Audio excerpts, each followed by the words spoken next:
Good afternoon students. हमारे साथ Rakesh Jain sir हैं। राकेश जैन सर के साथ हम क्विकली डिस्कस करना चाहते हैं। राकेश जैन सर फाउंडर है नीट नेविगेटर के। आज से एमसीसी का काउंसलिंग चालू हो रहा है। एक एक करके राकेश सर मैं आपसे क्विक क्वेश्चन पूछना चाहता हूँ। बच्चे आज इस समय पे एक लेवल ऑफ प्रेशर फील कर रहे होंगे। उन्होंने जो भी मेहनत की, it ultimately comes down to this final set of things which have to happen before they land up into the place for which they were working very very hard for। तो सबसे पहले मैं ये पूछना चाहता हूँ, एमसीसी काउंसलिंग का मतलब क्या होता है? Kapil, MCC is basically also known as the central counseling. So basically, MCC will take care of the three types of seats. First is the All India quota, which is 15% of all the seats of government medical colleges there in India. Second is all the 100% seats of AIMS and central universities. And also, it is going to be doing the seat allotment for all the deemed medical universities of India, which were there 51 last year. This year, because NMC has still not published any data on colleges which are going to get permission. So all the deemed college seats will also be filled through the central counseling. यहाँ पे दो तीन चीजें बच्चों को समझनी जरूरी है कि इस काउंसलिंग में पार्टिसिपेट करने के लिए उनको कोई डोमिसाइल एलिजिबिलिटी की रिक्वायरमेंट नहीं होती है। तो ये इसीलिए इसको हम सेंट्रल काउंसलिंग बोलते हैं, क्योंकि इसमें पूरे इंडिया का बच्चा जिसने भी नीट को क्वालिफाई किया है वो पार्टिसिपेट कर सकता है, अगर वो इन तीन तरह की सीटों में से किसी में अलॉटमेंट की उम्मीद कर रहा है। पर आपने एक चीज शायद मिस की। ये लोग एमसीसी दिल्ली की भी काउंसलिंग करेंगे काफी सारे कॉलेजेस की, राइट? देखिए, actually Delhi is a different, एक अगर हम बात करें कि from the standpoint of as a state, Delhi has a very different status. तो क्योंकि दिल्ली के जो दो तरह के वो है, एक तो डीयू के और एक आईपी के सेंट्रल इंस्टीट्यूशंस, और तीसरा है आईपी के state institutions like Baba Saheb Ambedkar, NDMC and NDMC. Army college of medical sciences. तो actually army medical college plus Baba Saheb Ambedkar plus NDMC, इसका सेंट्रल कोटा जो होता है वो एमसीसी के थ्रू फिल होगा, बट स्टेट कोटा के लिए आपको आईपीयू की यूनिवर्सिटी की काउंसलिंग के थ्रू जाना और पड़ेगा। बाकी जो है आपका यूसीएमएस है, मौलाना आजाद है, एलएचएमसी है, वो सारा एमसीसी करेगा, राइट? यस, उसका स्टेट का जो दिल्ली स्टेट की जो वो है, वो सीट्स जो उन दिल्ली यूनिवर्सिटी के कॉलेजेस हैं प्लस आईपी यूनिवर्सिटी के जो सेंट्रल इंस्टीट्यूशंस हैं, जैसे वर्धमान महावीर की भी 100% सीट अलॉटमेंट एमसीसी करेगा, जबकि वर्धमान महावीर आपके आईपीयू के अंडर आता है, उसके बाद भी उसकी अलॉटमेंट एमसीसी करेगा, वो आईपीयू के अंडर नहीं आएगा। सर मैं क्विकली शेयर करना चाहता हूँ ये वाली स्क्रीन आपसे। Let's go through this schedule and एक बार स्टूडेंट्स को इसका लॉजिक समझा देते हैं। ये 4 राउंड्स में होगा। क्या हम इन 4 राउंड्स को राउंड 1, राउंड 2, मॉप अप और स्ट्रे बोल सकते हैं, या राउंड 1, राउंड 2, राउंड 3, राउंड 4 बोलना बेहतर है? क्योंकि they are not using the phrase, as far as I understand now, they are not using the phrase mop up and stray now. तो हमें वो फ्रेज यूज करना चाहिए, नहीं करना चाहिए? Kapil, that's a very important question, and that's a very valid understanding की which we need to have. देखिए, हमें यहाँ पे ये समझना जरूरी है कि किसी राउंड को मॉप अप राउंड क्यों बोला जाता था और किसी राउंड को स्ट्रे राउंड क्यों बोला जाता था। मॉप अप और स्ट्रे राउंड में सबसे बड़ा अंडरस्टैंडिंग जो हमें जरूरत है कि मॉप अप मीन्स कि जितनी भी हॉरिजॉन्टल रिजर्वेशन थी वो उसमें क्लैप्स हो जाती थी, जो कि वर्टिकल रिजर्वेशन कैटेगरीज थी। बट अब इन्होंने पिछले साल से उसको फोर्थ राउंड में लाना शुरू कर दिया है, इसलिए उन्होंने उसकी जो क्लासिफिकेशन है उन्होंने मेंशन भी किया है अपने इंफॉर्मेशन बुलेटिन में कि it is no longer known as mop up round and it has to be known as round 3, because there is no mopping up of the seats which is happening in the third round, which was earlier the case. That was the reason it was known as a mop up round. And when we talk about the stray vacancy difference was कि earlier when we used to say stray, then it means even the category of the student was becoming irrelevant, and all those applicants who were available for that particular set of seats used to get allotment. But now it is not the case. The rules of each round of counseling are different, and they are defined in the information bulletin which was published yesterday. ठीक है sir, तो एक एक करके चलते हैं। आज ये 14 अगस्त यहाँ पे दिखाई दे रहा है। 14 अगस्त और 15 अगस्त को कुछ वेरिफिकेशन हो रहा है, इसमें स्टूडेंट का कुछ नहीं लेना। रजिस्ट्रेशन चालू हो जाता है आज जैसे ही एमसीसी यानी मेडिकल काउंसलिंग कमिटी mcc.nic.in, वहाँ पे आप यूजी काउंसलिंग पे जाएंगे तो आपको ये सारा मिल जाएगा। आज किसी टाइम पे विंडो ओपन हो जाएगा, राइट? Right. और इसके बाद अब से लेके यहाँ पे जो सारा दिखाई दे रहा है, registration, payment, choice, filling and locking, अब से लेके 20 अगस्त रात को 11 बजे तक स्टूडेंट्स पेमेंट कर सकते हैं to be eligible for the counselling process, correct? Right, to participate not to be eligible, eligible तो एलिजिबल तो है ही। है ही है यदि वो तो। आपके पास रैंक है तो आप हो। Yes, if you are NEET qualified, then you are eligible. But if they want to participate for this counseling, then yes, they have to Then they participate, have to register, they have register, to and pay make the by payment. 11:55 p.m. Yes. इसमें एक और important activity है, वो है choice locking की। Choice locking का option students को choice filling और उसके बाद लॉकिंग का option.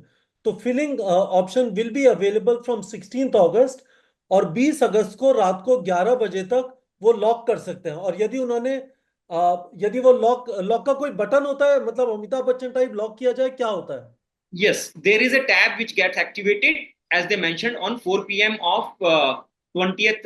It will available. But please understand, यहाँ पे एक बच्चे के लिए समझना जरूरी है कि एंजाइटी ना रखें अगर वो लॉक नहीं भी करते हैं। These choices are auto locked.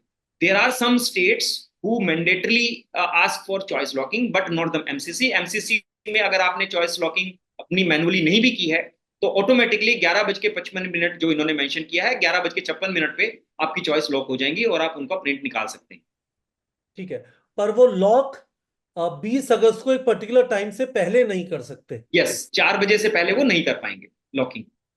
ये वाली चीज यहाँ पे मेंशन्ड है, choice locking will be available from 4 p.m. Students, आप इस वाले डॉक्यूमेंट को, हमने ये नीट प्रेप के टेलीग्राम चैनल पे भी डाल दिया। तो अब चॉइस लॉक कर दी, मैंने पहले रजिस्टर कर लिया, अब से लेके 20 तारीख तक मैंने पेमेंट कर दिया, 20 तारीख को रात को 11:55 तक चॉइस भी लॉक हो गई। उसके बाद प्रोसेसिंग ऑफ सीट अलॉटमेंट, तो अंदर कुछ पहिया घूमता है, पता चलता है कुछ कुछ 2 दिन हो रहा होता है, क्या हो रहा है sir? Basically Kapil, seat allotment is a very interesting process. हालांकि वो इस वीडियो में अगर हम समझाने की कोशिश करेंगे तो वो बहुत लंबा प्रोसेस हो जाएगा। But seat allotment the way computer does it is very very interesting. तो बेसिकली ये कुछ नहीं होता, इसमें कोई मैनुअल इंटरवेंशन नहीं है। तो बेसिकली जो आपने चॉइसेस डाली हैं और जो आपका नीट रैंक है और जो आपका कैटेगरी होगा, उसके बेस पे आपको एक अलॉटमेंट कंप्यूटर करेगा। तो जनरली जैसे इन्होंने लिखा है कि 21 और 22, आई एम एज्यूमिंग कि probably on 22nd MCC will release a provisional result for round 1। और उसमें वो आपको टाइम देते हैं मे बी बाय मतलब कपल ऑफ आवर्स, कि जहां पे वो आप, अगर आपको कोई उस रिजल्ट में कोई गलती लगती है या कोई चैलेंज आप कुछ करना चाहते हैं, तो आप उसमें एक स्पेसिफाइड मेल पे अपना ऑब्जेक्शन लिख सकते हैं।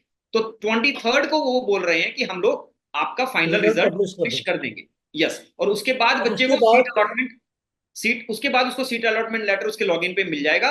और उस सीट अलॉटमेंट लेटर के बाद ही वो अपने उस रिस्पेक्टिव इंस्टीट्यूशन में जाके ज्वाइन कर सकता है फ्रॉम 24th टू 29th के बीच में। और बच्चों, आप ये कहोगे कि सर इतना सारा टाइम क्यों दिया जा रहा है? क्योंकि कुछ लोग उस कॉलेज के बहुत पास में होते हैं, हो सकते हैं जो अलॉट हुआ है, some people might be very far, and a parent और a student should not be put through a pressure कि आज उनको बताया गया, कल वो एक अनजान शहर में जाके, कॉलेज में जाके एक डेस्क पे वो सारा प्रोसेस कर देंगे। So good amount of time is given. और एक और भी राकेश चीज है सर, कपिल, यहाँ पे हमें एक बार हाँ। और भी समझना है कि because the colleges will have probably even 250 seats.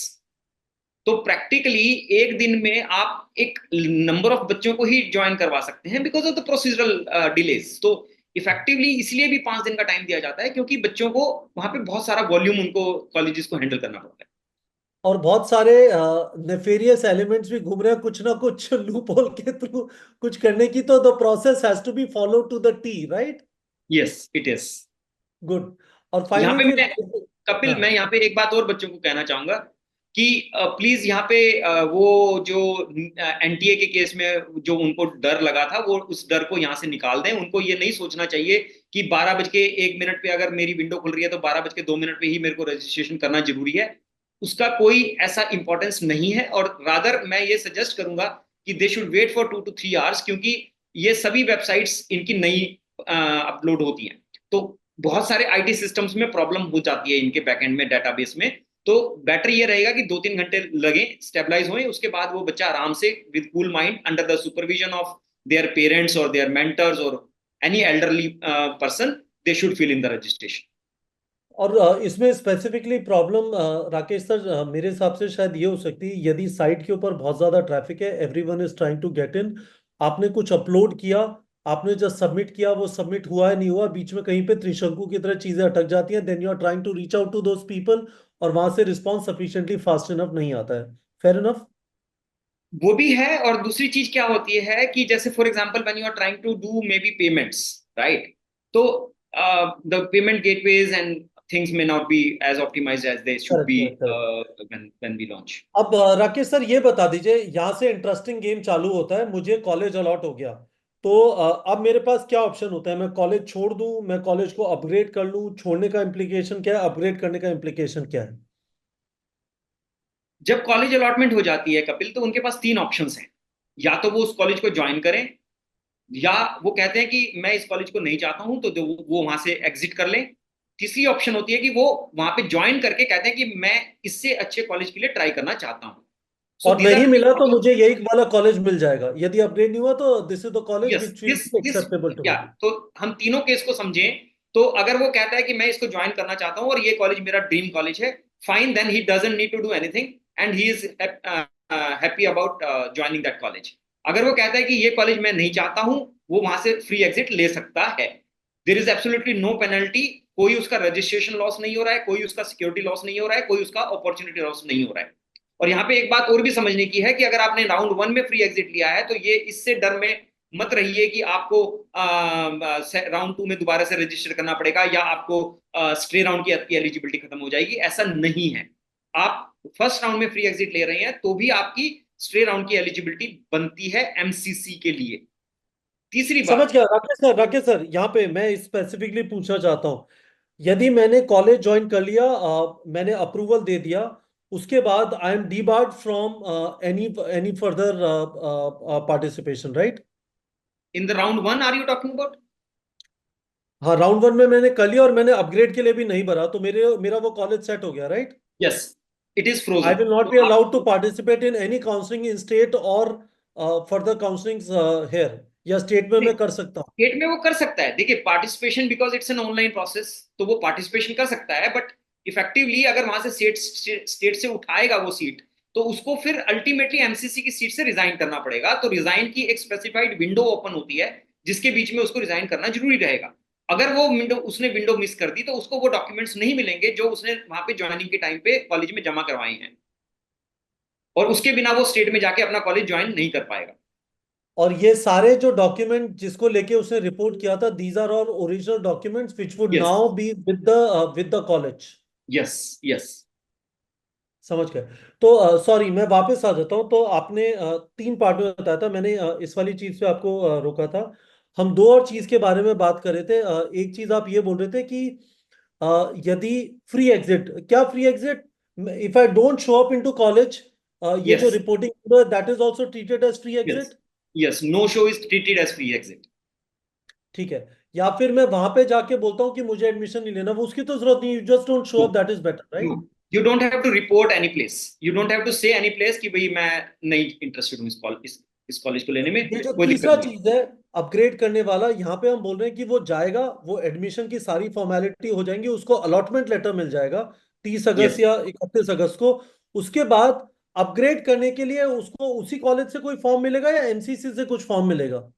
जब वो वहां पे ज्वाइन करेगा 24 से 29 के बीच में, तो ज्वाइनिंग को कंप्लीट ही तब माना जाएगा जब उस कॉलेज में वो कॉलेज का एडमिनिस्ट्रेशन उसको एमसीसी के पोर्टल से एक ज्वाइनिंग लेटर प्रिंट करके देगा, जिसपे बकायदा डीन की सिग्नेचर होंगे। जब वो उसका ज्वाइनिंग लेटर जनरेट कर रहा होगा, जो एडमिन क्लर्क है वो उससे पूछेगा उस बच्चे से कि क्या आप राउंड टू के लिए पार्टिसिपेट करना चाहते हैं या नहीं। तो अगर वो बच्चा कहता है कि हाँ, मैं राउंड टू में अपग्रेड के लिए कोशिश करना चाहूंगा, तो वो उस ज्वाइनिंग लेटर में ही वहां पे रिफ्लेक्ट हो जाता है, और उस सिस्टम का ऑटोमेटिकली यहाँ पे एमसीसी के बैकएंड में लिंकेज हो जाता है कि okay, this child is open for round to upgradation. Okay, ठीक है।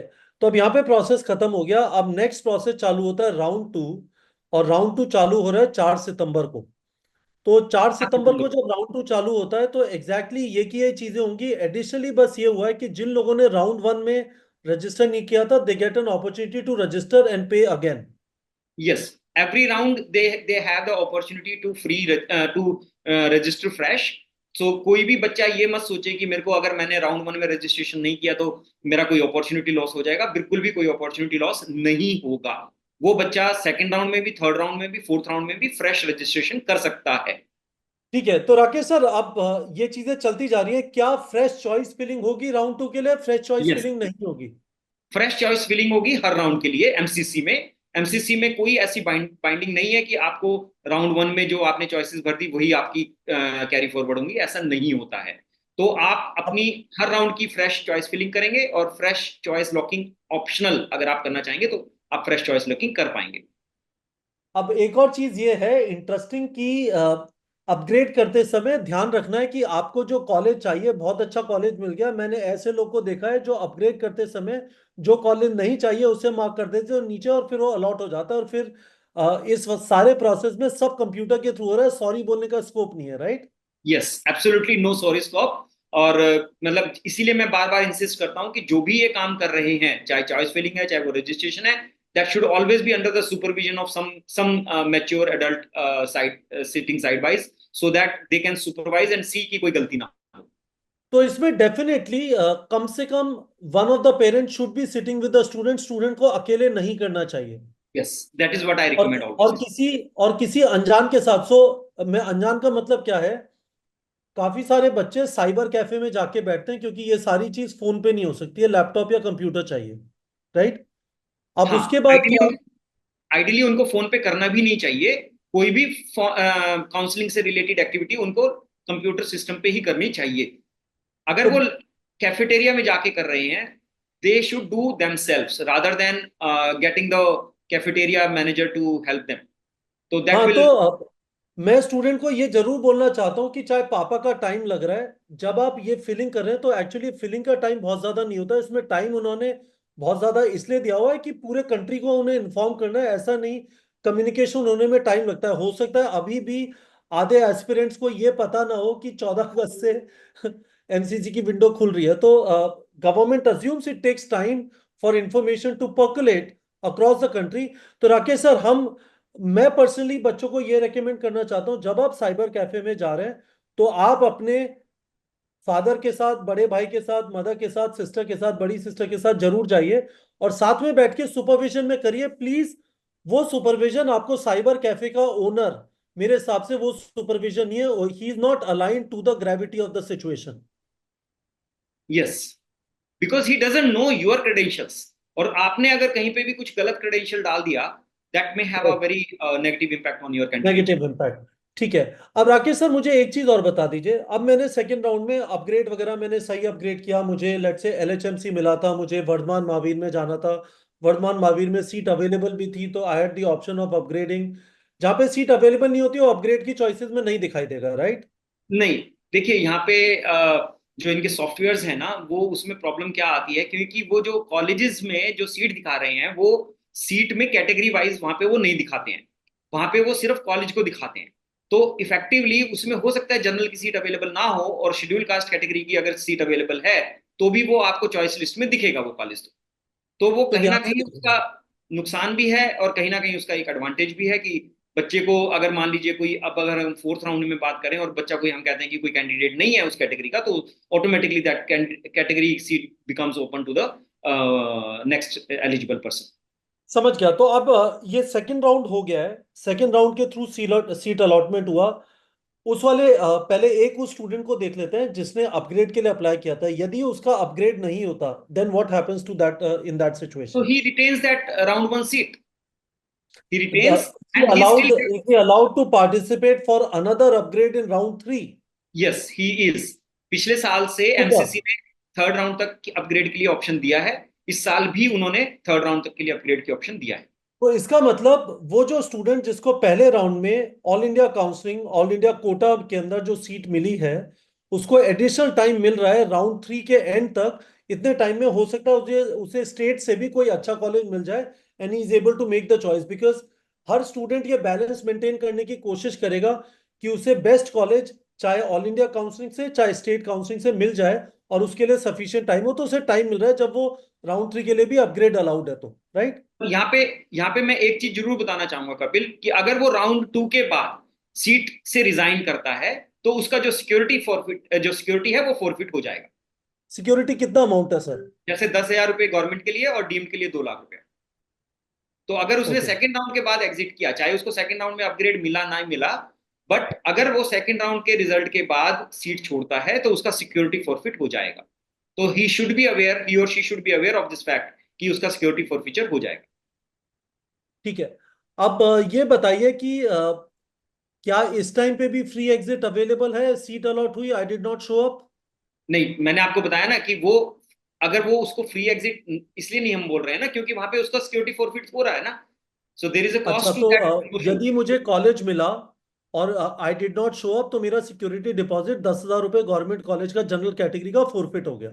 Yes, so I am losing my registration till second round. Then I have to fresh registration for round 3 if I want to participate for MCC.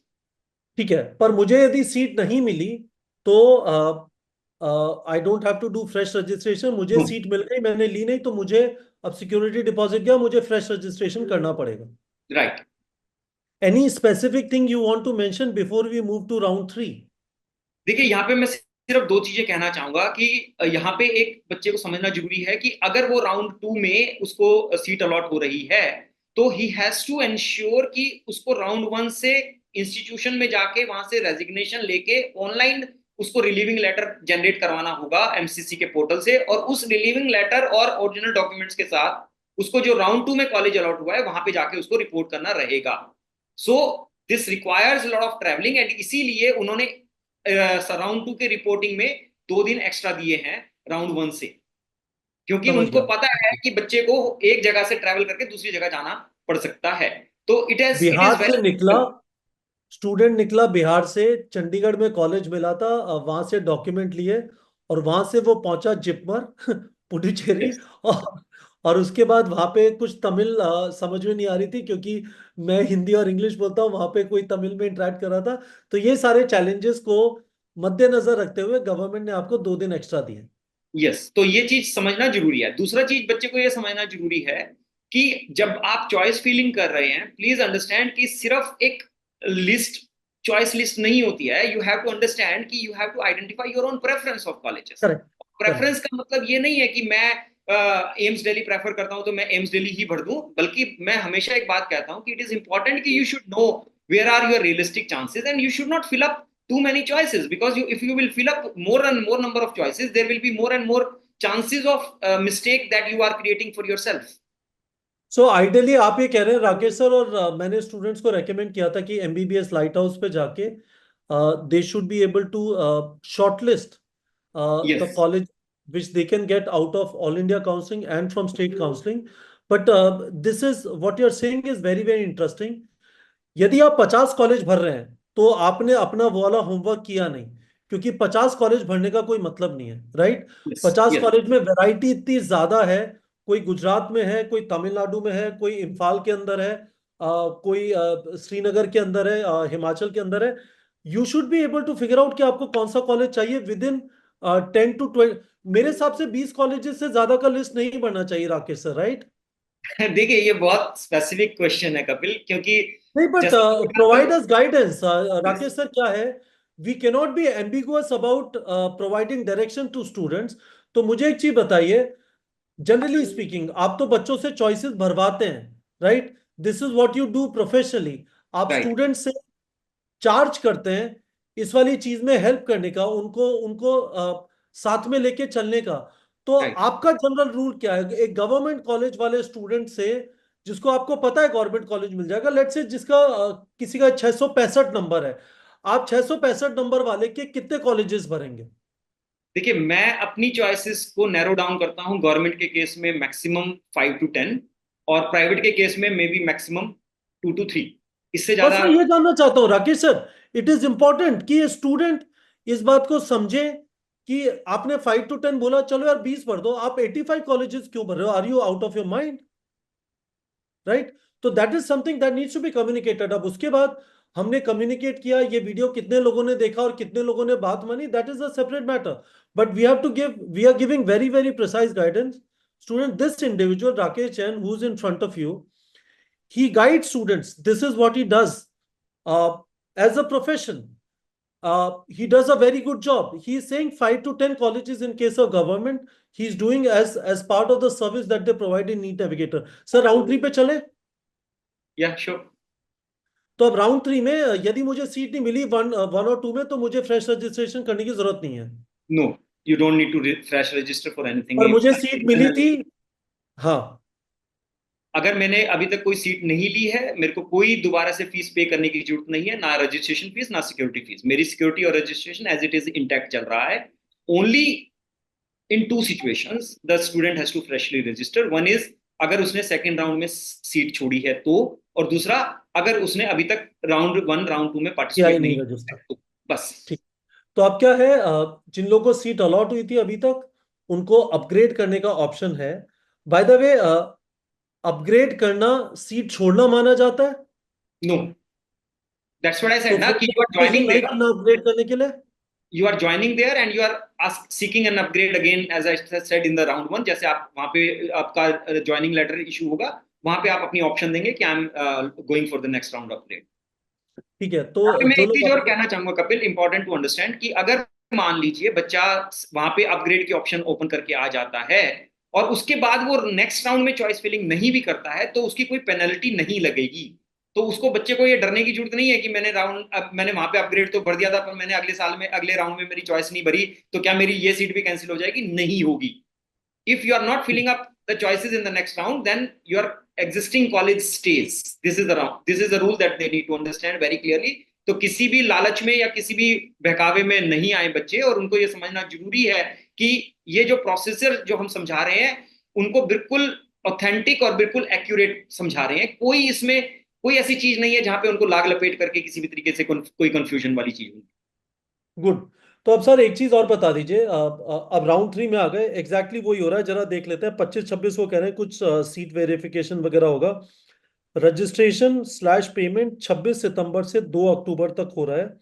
2 अक्टूबर को रात को गांधी जयंती, happy Gandhi जयंती, रात को 11:55 तक आप payment कर सकते हैं. चॉइस लॉकिंग 2 अक्टूबर को शाम को 4 बजे तक है. Process is exactly the same. 6 अक्टूबर से 12 अक्टूबर तक आप जाके नए कॉलेज या जो भी कॉलेज इसमें भी एक्स्ट्रा टाइम दे रहे हैं वो, क्योंकि अगेन चैलेंज वही है कि कहीं से आपको डॉक्यूमेंट इकट्ठे करके कहीं पे जमा कराने पड़ेंगे, और 13 से 15 के बीच में वेरिफिकेशन होके ज्वाइनिंग वगैरह हो जाएगी. By the way, new session, sir इन्होंने न्यू सेशन स्टार्टिंग ऑन 1 अक्टूबर क्यों लिखा है? जनरली सेकंड राउंड के बाद ये डिसाइड, मतलब ये डिक्लेयर कर देते हैं कि आपका सेशन शुरू हो जाना चाहिए. गजब बट लोग हैं.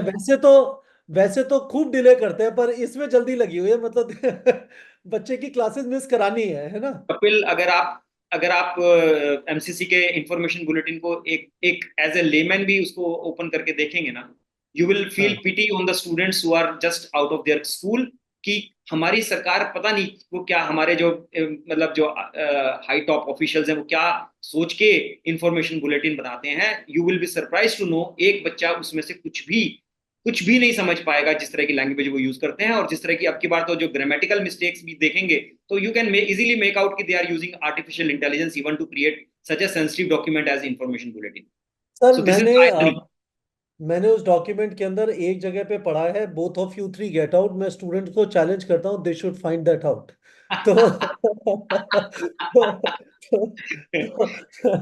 तो हम आगे चलते हैं. सर एक चीज बताइए, बीच में एक कुछ सुप्रीम कोर्ट का डिसीजन था जहां पे सुप्रीम कोर्ट ने बोला था कि we can't let people keep filling choices indefinitely. तो किस जगह पे जाके people start getting debarred? Round 3 के बाद कब होता है वो? हाँ जी, अगर आपने राउंड 3 में जो सीट अलॉट हुई है और अगर आपने वो छोड़ दी है, तो आप आगे किसी भी राउंड में एलिजिबल नहीं रह जाते हैं पार्टिसिपेशन के इंक्लूडिंग लिए. State? Yes, because MCC and state they share the data. तो इफेक्टिवली एमसीसी में अगर आप सीट अलॉटमेंट ले रहे हैं तो फॉर श्योर आपका स्टेट आपको डिबार कर सकता है. इसका मतलब राउंड 4 में वही पार्टिसिपेट कर सकता है जिसको कोई सीट एमसीसी अभी तक नहीं दे पाया अपने काउंसलिंग प्रोसेस में. Yes. It is also necessary, पहले एक रूल होता था कि जो भी सीट अलॉट नहीं हुई मॉप अप के बाद या राउंड टू के बाद क्या होता था, वो स्टेट के पास वापस चली जाती थी, स्टेट यस, कॉलेजेस की। वो मॉप अप के बाद होता था या राउंड टू के बाद सेकेंड होता राउंड के था? बाद होता था। और उसको मतलब for a very right reason Supreme Court ने उसको स्ट्राइक डाउन किया 2022 में, और उसके बाद से सभी की सभी सीटें एमसीसी को ही फिल करनी होती हैं। Very good. तो अब राउंड फोर होगा सर। राउंड फोर हो रहा है 16 अक्टूबर को। तो student, just to be sure, round three के बाद आपने यदि सीट छोड़ी तो आपको डीबार कर दिया जाएगा। So you have to finalize in कोई फ्री एग्जिट वगैरह अवेलेबल है क्या? आई आई नहीं डोंट नहीं, श्योर। राउंड थ्री में तो इनफैक्ट अगर आप छोड़ते हैं सीट, तो आपको काफी मतलब बहुत सोच समझ के ये डिसीजन लेना चाहिए। और राउंड फोर में तो उन्होंने बोल ही दिया है कि अगर आपने सीट छोड़ी राउंड फोर के बाद, तो आप अगले साल के नीट के लिए भी डिस्क्वालीफाई कर दिए जा सकते हैं। नहीं जा सकते हैं, कर दिए जाएंगे? उन्होंने तो जाएंगे बोला है, बट आई डोंट मतलब हाउ दे, बिकॉज ये उन्होंने लास्ट ईयर बोला था, तो इस साल अभी तक तो उन्होंने कोई ऐसी लिस्ट इशू नहीं की है कि किन किन हाँ। बच्चों को उन्होंने डिबार किया है। But yes, there are always a risk of next year NEET तो डिबारमेंट सर एज वेल। अब जिन स्टूडेंट्स को अभी तक नहीं मिला है वो 16 अक्टूबर से स्टे राउंड चालू होगा, उसके थ्रू सीट अलॉटमेंट हो जाएगा। And just to be sure students, Rakesh sir, फर्क नहीं पड़ता ना यदि मेरी क्लासेस छूट रही है वहां पे? 1 अक्टूबर से कुछ कुछ चालू हो गया। I should try to get the best college, right? No, nothing to worry about. इस बच्चे को ये समझना जरूरी है कि ये जो डिसीजन है, इसका 15 दिन का डिले का बात नहीं है, 20 दिन का डिले का बात नहीं है, ये उसकी पूरी लाइफ को डिसाइड करने वाला है। और दूसरा बात, कॉलेज आपकी अटेंडेंस तभी से शुरू करता है जिस दिन से आपका ज्वाइनिंग होता है। और तीसरी सबसे बड़ी बात कि जो शुरू के दिन है वो they are largely orientations, white coat ceremonies and all that. तो एकेडमिक लॉस कोई ऐसा नहीं होता है, क्योंकि कॉलेजेस भी इस बात को समझते हैं और इफेक्टिवली स्टेट मैक्सिमम, प्लीज एक बात को समझिए कि स्टेट कोटा से 85% बच्चे आने वाले हैं। तो state quota seats generally late भरती हैं। State is going to follow after MCC, right? तो इफेक्टिवली एनएमसी के 1 तारीख को बोल देने से 1 तारीख को क्लासेस जनरली नहीं शुरू होती हैं, except in some deemed colleges जहां पे कि मैक्सिमम बच्चे आ जाते हैं। But most of the government colleges they are likely to start their session only after something like you can say festival season. That's how it is. Good. तो Rakesh sir, I think we are pretty much done. कोई specific चीज और आप point out करना चाहते हैं? I think एक चीज जो इंटरेस्टिंग पेंडिंग है अभी, एनटीए ने अपनी साइट पे कैटेगरी सर्टिफिकेट्स या कास्ट को वेरीफाई नहीं किया था। तो आर यू एक्सपेक्टिंग कि वो विंडो खुलेगी जहां पे आप अपना कास्ट चेंज कर सकते हैं? You can modify your declaration, या पता नहीं? कपिल देखिए, अभी इसके बारे में इंफॉर्मेशन बुलेटिन मैंने जैसे बताया, ये कॉपी पेस्ट वाली चीज थी जो उन्होंने की है, और इसमें मतलब it was a very lousy document that they published. कोई क्लैरिटी नहीं है। आई नो कि it is going to be a mayhem this year because NTA has not validated any category, and there are lot of students which I know कि जिन्होंने category को गलत भरा था अपने नीट में। Ideally they should allow to be given a fair chance to the student कि उनका कोई अपॉर्चुनिटी लॉस ना हो, but I can't comment till the time we see it. ठीक है। तो राकेश सर, अब ऐसा करेंगे, I know you are very busy, because this is the time when students require help from you. This is the time they seek your services. Uh, मैं कुछ चीजें आपसे अगले 1-2 दिनों में कवर करना चाहूंगा। एक तो रजिस्ट्रेशन के टाइम पे क्या क्या डॉक्यूमेंट्स स्टूडेंट्स को ध्यान से भरने हैं। दूसरी चीज, रिपोर्टिंग के टाइम पे कौन से डॉक्यूमेंट्स उन्हें लेके जाने हैं। They should, someone in the family should make sure कि वो डॉक्यूमेंट इकट्ठे होके एक जगह पे रख दिए गए हैं, क्योंकि दीज आर ओरिजिनल डॉक्यूमेंट्स। यहाँ पे अब फोटोकॉपी से काम नहीं चलेगा, राइट? Right. और तीसरी चीज मैं आपसे जो डिस्कस करना चाहूंगा वो ये है कि स्टेट और ऑल इंडिया के बीच में यदि आप अटक गए कि कहीं पे कुछ इस टाइप की बाउंडेशन आ रही है कि मैं इस वाली सीट को छोड़ दूंगा, ये भी गया। हाथ में दो लड्डू थे, पर कुछ डेट्स का इस तरह का घमासान हो रहा है कि एक लड्डू छोड़ना ही पड़ेगा दूसरे लड्डू को जाने बिना, है ना? तो उस चीज को जरा अगले 1-2 दिन में कवर कर लेंगे। Thank you very much sir for your time. मुझे लगता है कि काफी चीजें बिल्कुल क्लैरिटी में बता दी गई हैं। मैं आपसे एक चीज फाइनली ये पूछना चाहता हूँ। एनएमसी ने एलिजिबिलिटी क्राइटेरिया और 50% वाला हटा दिया था, पर वो एग्जिस्ट करता है right now, right? Physics, chemistry, bio का एग्रीगेट फॉर नहीं, जनरल वो कैटेगरी, एग्जिस्ट और करता है। 40%। हाँ। वो एग्जिस्ट करता है, और फॉर एमसीटी 60%। और एम्स का 60% एग्जिट, आपने वो देखा था एनएमसी का गजट जिसमें उन्होंने ये चीज हटा दी थी, पर ऐसा कुछ हुआ नहीं है, राइट? क्योंकि एनटीए के इंफॉर्मेशन बुलेटिन में भी वो एग्जिस्ट करता था। और इसमें भी उन्होंने मेंशन किया हुआ है कि for general category 50% is must with individual subject pass, and for reserve category it is 40%। For reserved category, it is 44. All right, students, I think this is a very, very important video. पूरा video वापस देखना बनता है। हम आपको एक दो और फॉलो वीडियोस डालेंगे जिससे और क्लैरिटी आ जाएगा, but this should give you good idea of ये जो सारा स्केड्यूल था, राउंड 1, राउंड 2, राउंड 3, राउंड 4 का। स्टेट के अंदर भी Rakesh sir simultaneously round 1, round 2, round 3, round 4 होंगे। स्टेट थोड़ा सा पीछे चलेगा एमसीसी के, right? Right. All right. Thank you so much, Rakesh sir. As usual, pleasure talking to you, and we look forward to more videos with you.